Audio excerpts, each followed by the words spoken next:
Now we just used the draw commands to create the sketch, and once we had a couple of these feature sketches here, we went and used the copy and rotate. But there's an easier way to do that. So with this approach we'll use the solids pattern and rotate command. Let's use a different approach here. I'll say extrude, and I don't want a face, I just want a single. So I just want to extrude this as a separate feature, and I'll push that back 5. And I'd like to keep these as separate features also. So if we look over in the feature tree this time, I have this one protrusion here. And now I'd like to go into this one, just grab that, and here's my cutout 1. And now I go to this one, here's my cutout 2. And I'll do the whole also, here's my cutout 3. Now I'd like to pattern these two. And again, before we used the sketch just to copy and rotate, but in this case, we're going to go over here to cut out 1, and we just select it again from the feature tree, and then go up here to this little button here, and it says rectangular pattern. We don't want a rectangular pattern, we want a circular pattern.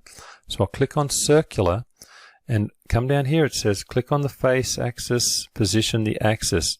So I'm coming up here and I say, I'm going to zoom in here a little to show you what's going on, and see when I go down here I can lock onto axis, and obviously I want to rotate around the Y axis.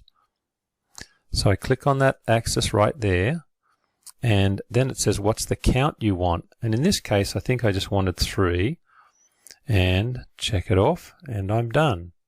Now I can go to my next cutout. I'll hit escape to get out of that. I go to my next cutout, do the same thing.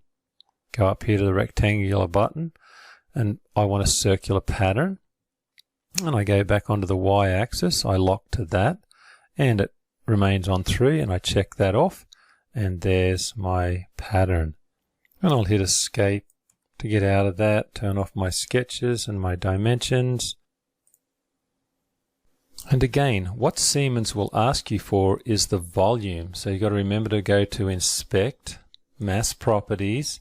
There's nothing in the volume right here, and if we just say update and select OK, and now you'll see the volume, and you just have to match that up with either A, B, C or D.